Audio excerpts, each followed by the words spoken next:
Test 3. You will hear a number of different recordings and you will have to answer questions based on what you hear. There will be time for you to read the instructions and questions, and you will have a chance to check your work. All the recordings will be played once only. The test is in 4 sections.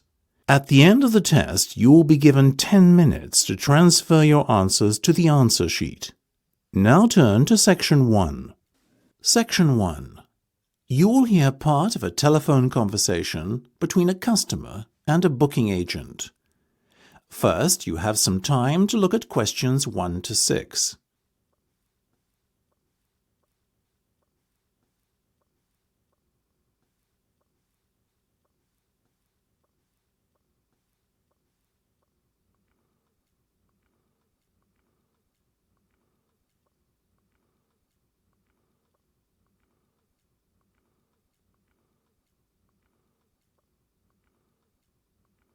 You will see that there is an example that has been done for you.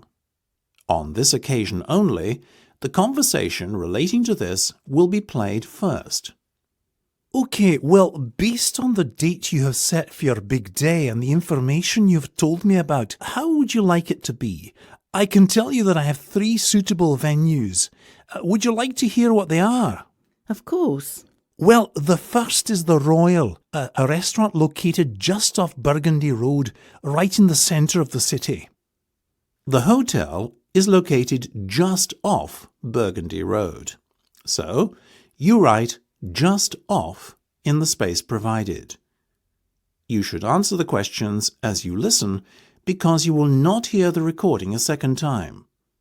Listen carefully and answer questions 1 to 6.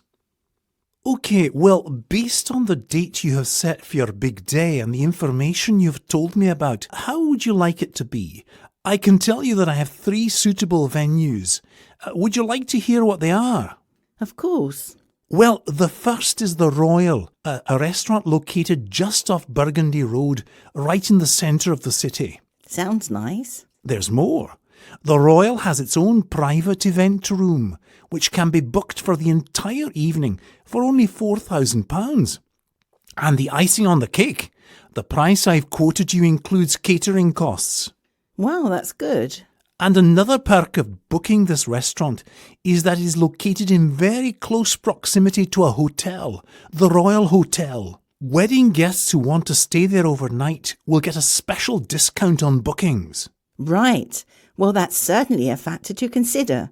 Though now that I think about it, I've been to the Royal before, and I found the event room rather cramped, with just 100 people inside. My wedding will be attended by more than 200 guests, so perhaps we'll need a bigger venue. What else have you got? We also have Venue 1. That's the establishment adjacent to City Hall. You mentioned that you were looking for more space. Well, you can hire out both rooms in this venue for just under £4,500. That sounds reasonable. I think it is. Very reasonable. There is one slight issue you may have, though. The rooms are on separate floors. Essentially, you will be hiring out both floors of the restaurant for the evening, and your guests will unavoidably have to be separated into 2 groups. That's not ideal, is it? I guess not, but the venue can at least host 250 guests.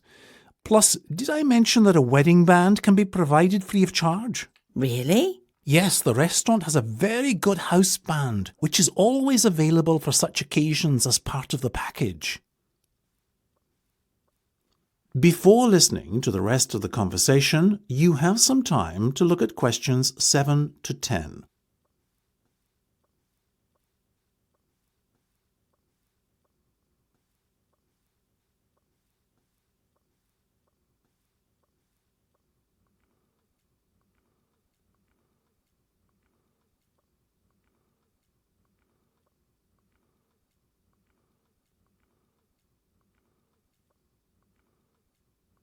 Now listen and answer questions 7 to 10.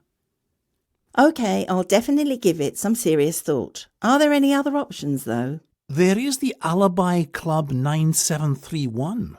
How do you spell that? ALIBI, as in the word alibi. That's what I thought. Isn't it a nightclub? It is many things: a nightclub, bar, wine bar, restaurant, sushi bar, etc. It's a huge place inside the Regency Tower. Regency.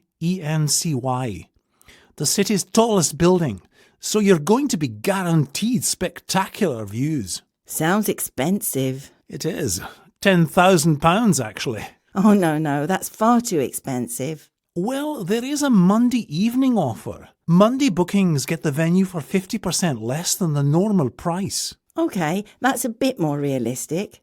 But do I really want to have a Monday wedding? That's what you've got to decide. As part of the package, they'll also give you a complimentary cake for the occasion. Interesting. Well, look, I'll have a think. That's the end of section 1. You have half a minute to check your answers.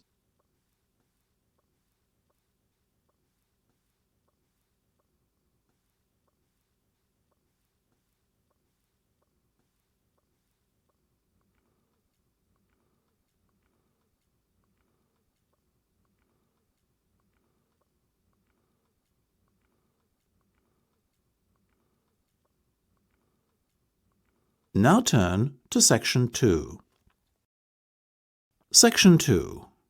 You will hear a town planning official talking to a businessman. First, you will have some time to look at questions 11 to 15.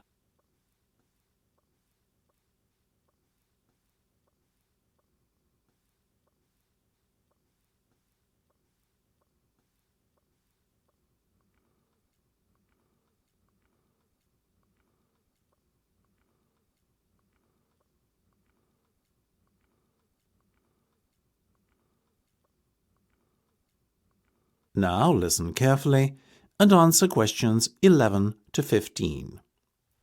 We've looked at your proposal, and while we are relatively happy with it and prepared to give you the go-ahead to get the project started, that is only on condition that you make some modifications to the original plans.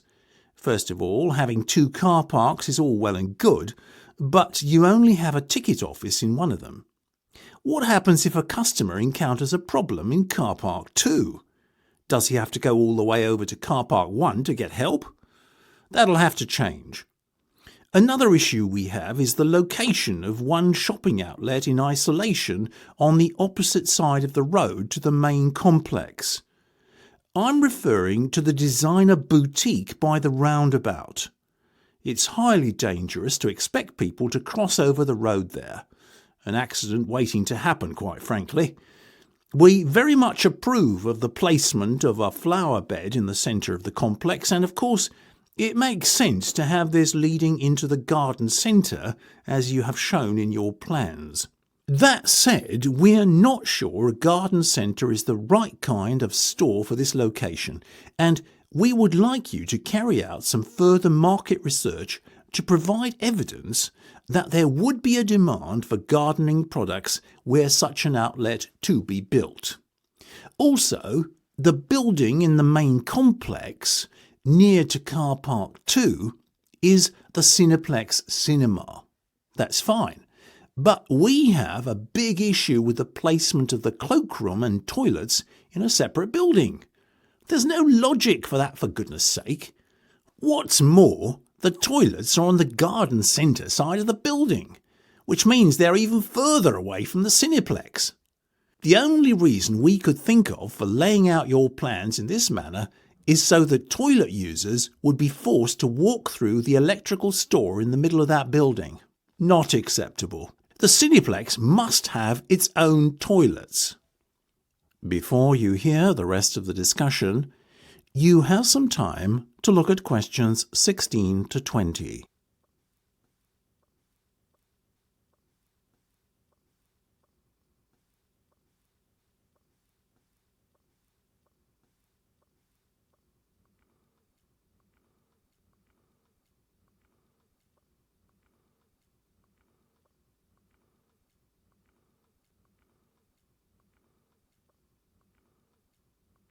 Now listen and answer questions 16 to 20. Other than that, we are fairly happy with your proposal and welcome the fact that your company is eager to invest in our town. We are willing to give the proposal conditional approval today. Conditional on the changes I have just outlined being made prior to the commencement of building work. At the next Town Planners meeting, please present your revised plans and the Council will then grant the go-ahead for work to begin. As regards your application for grant aid, the Council has rubber-stamped funding of £1.3 million, which is £0.3 million in excess of the amount you applied for. This is a gesture of goodwill on the part of the Council to show you that we are very supportive of your bid to build the Knightsbridge complex here in Newsworth. Of course, the grant aid has some conditions attached to it. First of all, if your business does not remain in operation for 5 years, the grant should be repaid in full. If your business closes within 10 years, half the grant must be refunded. If your business shuts after the 10th and within the first 15 years of operation, you will be expected to return 1/4 of the grant aid. Secondly, you will be required to employ local people to work at the centre where at all possible. Of the 500 employees, 75% should come from within 5 miles of Newsworth, and the other 25% should be within a 25-mile radius of the town. Only under exceptional circumstances, and with the formal approval of the Council, can you employ someone who does not fit the criteria I have just outlined. Now, that's the end of section 2. You have half a minute to check your answers.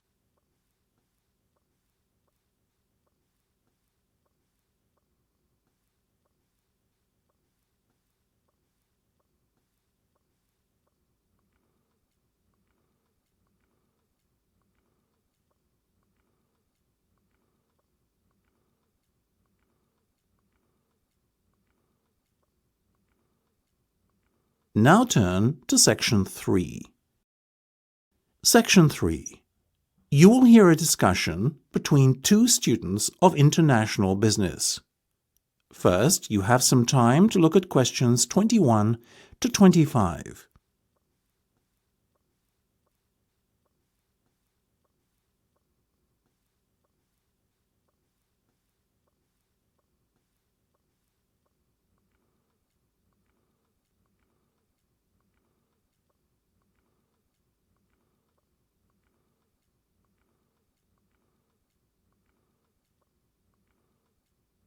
Now listen carefully and answer questions 21 to 25.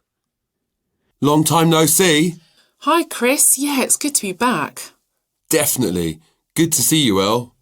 I haven't spoken to you since, gotta be last June, was it?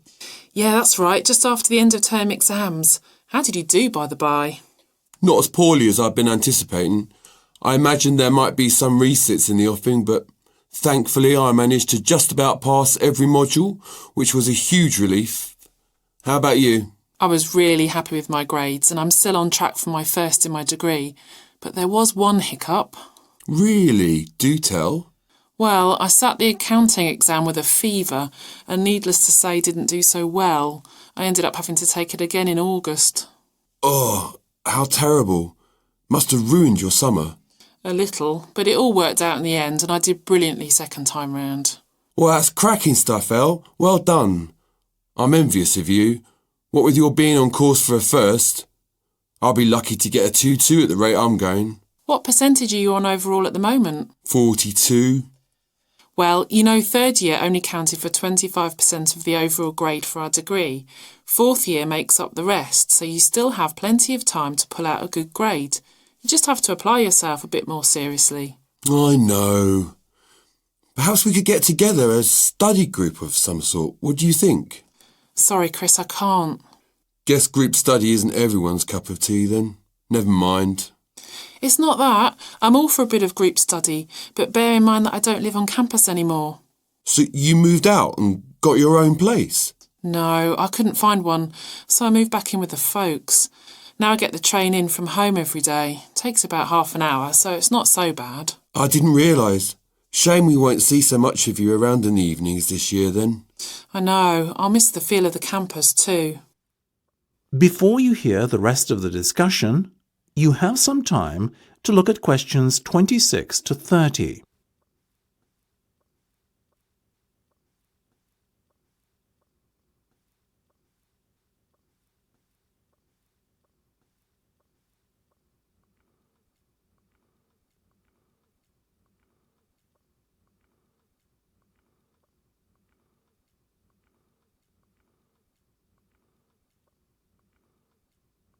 Now listen and answer questions 26 to 30.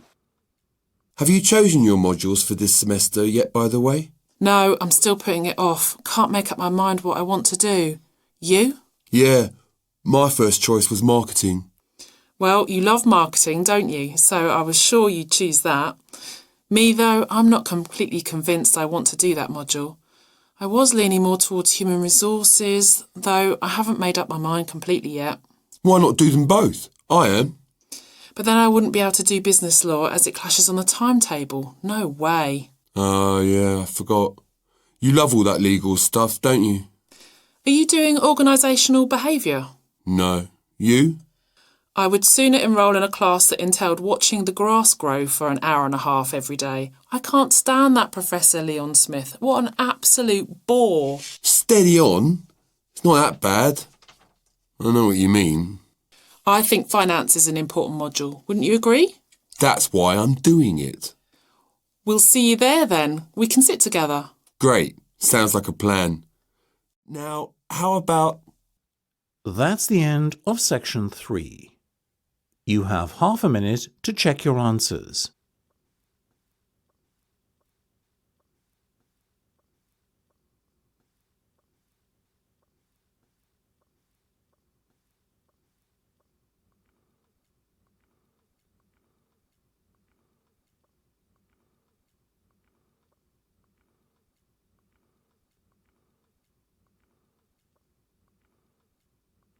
Now turn to section 4.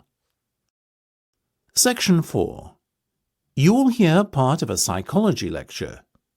First, you have some time to look at questions 31 to 40.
Now listen carefully and answer questions 31 to 40.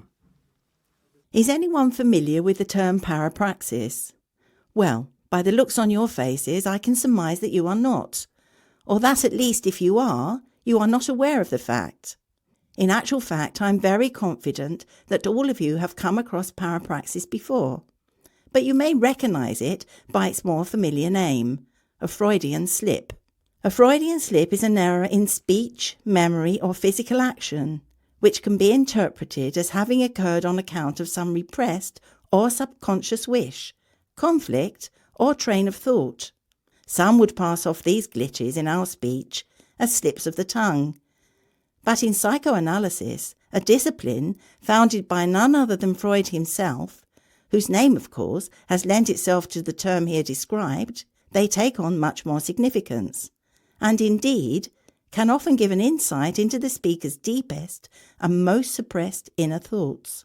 There is a common misconception, however, that all slips of the tongue can be interpreted as Freudian.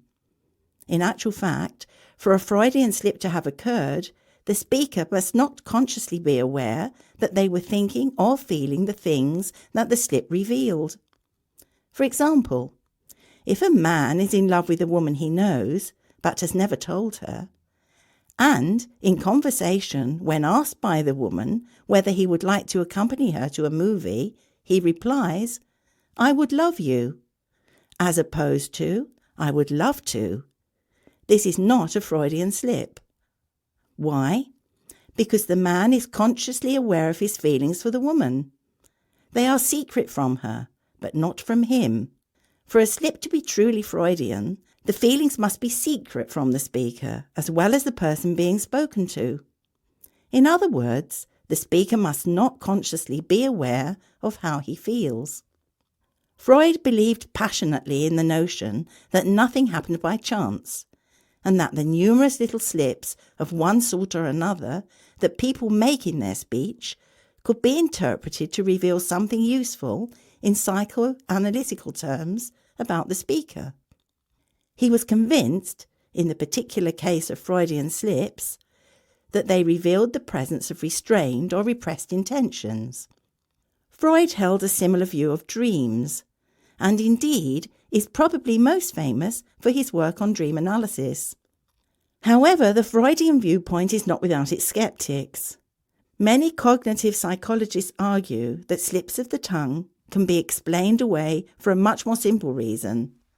They are linguistic slips which result on account of poor attention to detail, insufficient knowledge, incomplete sense data, and so on. Another explanation they give for such slips is the influence of locally appropriate response patterns that are strongly primed on account of recent activation or prior usage. That is, we sometimes use the wrong words because they are close to the forefront of our thoughts, having already been used very recently, or having been used in a similar but slightly different context before.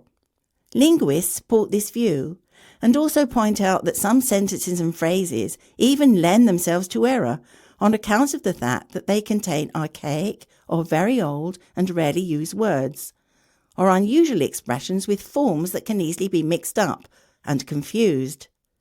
They argue, therefore, that such slips are down to strong habit substitution. In other words, we commonly replace unfamiliar words and phrases with words and phrases that sound similar or that are close in meaning, but which may, in the particular context in which they are spoken, not make adequate substitutes for the replaced words or phrases. What is clear is that That is the end of section 4. You now have half a minute to check your answers.